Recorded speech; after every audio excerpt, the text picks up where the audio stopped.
Welcome to this explainer. Today we're diving straight into a truly grim, dark fable centering on one of the most terrifying figures in the entire mythos, the Sovereign of Gast.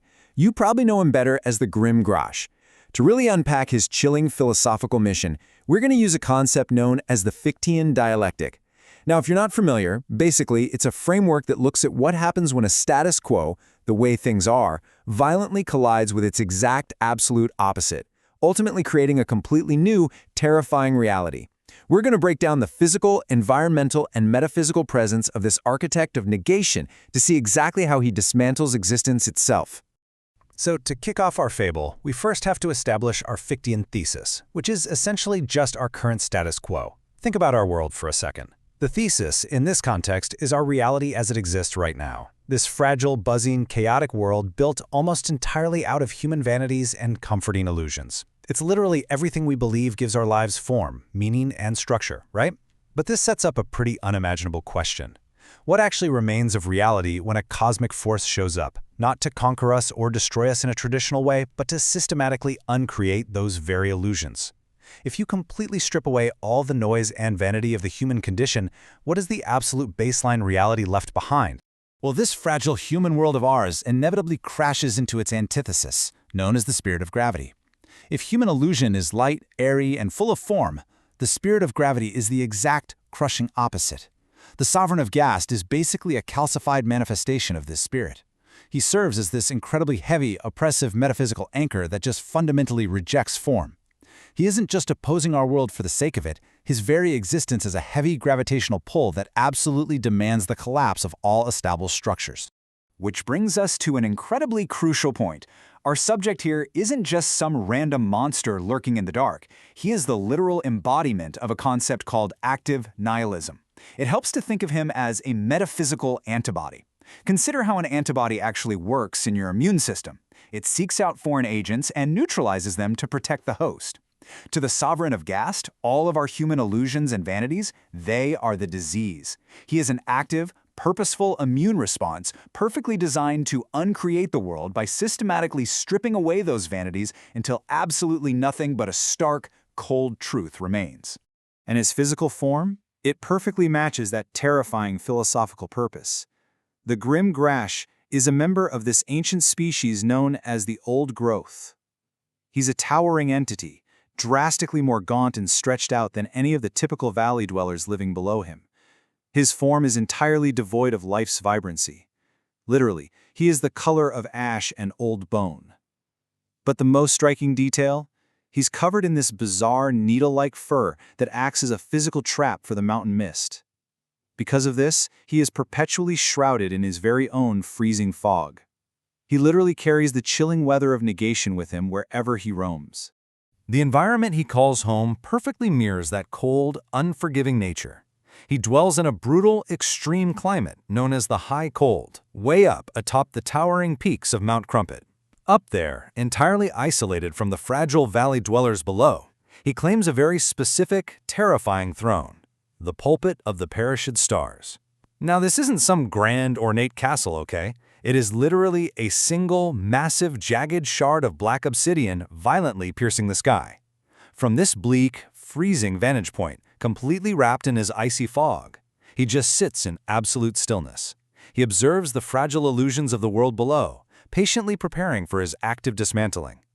To really wrap our heads around his unique metaphysical role, it's super helpful to compare him to another entity of negation within the mythos, the crow. Now, physically, the crow is small. It's unassuming. It's a creature built for blending into the shadows to passively document psychic despair. It just watches, It records the sadness. The Grim Gnash, on the other hand, is a towering, bone-ash behemoth. He is a primal physical force of active dismantling.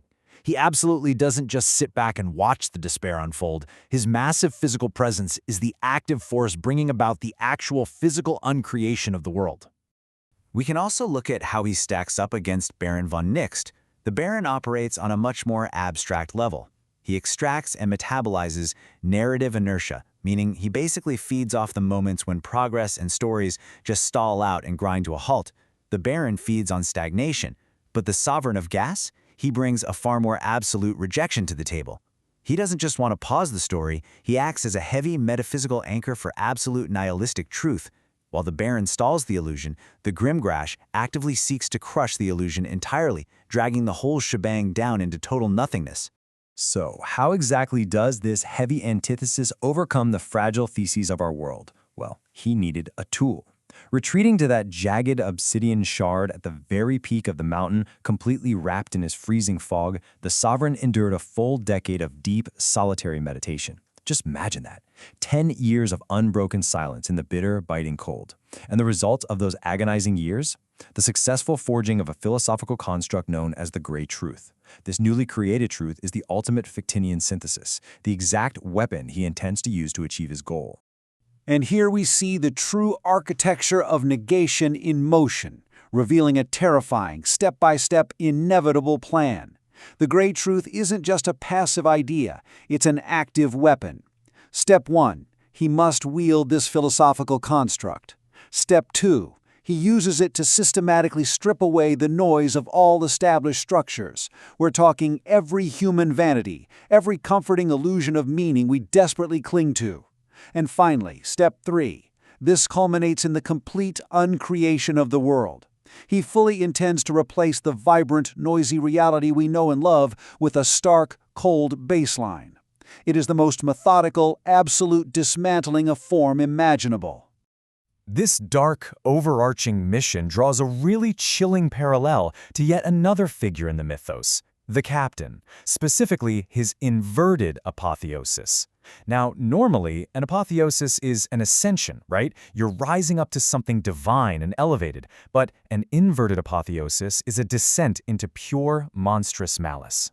Just as the captain completely cast aside his humanity, descending into a form driven by a, quote, saline core of pure malice, the Sovereign of Gast reflects that exact same fundamental rejection of established structure. Both of these entities are ripping away the warmth of human existence and replacing it with something cold, pure, and actively hostile to illusion. They are trading all the vibrant noise of humanity for a stark, unyielding reality. So, we've walked through the fragile thesis of our world, the crushing, heavy antithesis of the Gnash, and his dark synthesis in the form of the Great Truth. As we wrap up, I want to leave you with this final, chilling question to ponder. When the Sovereign of the Snowy Mountain finally descends from Mount Crumpet, when his active nihilism fully strips away all of our vanities and completely uncreates our illusions, what stark, cold reality will actually be left behind in his freezing fog? Thank you so much for exploring the architecture of negation with me in this explainer today. Keep asking questions, and always, always keep looking past the illusions.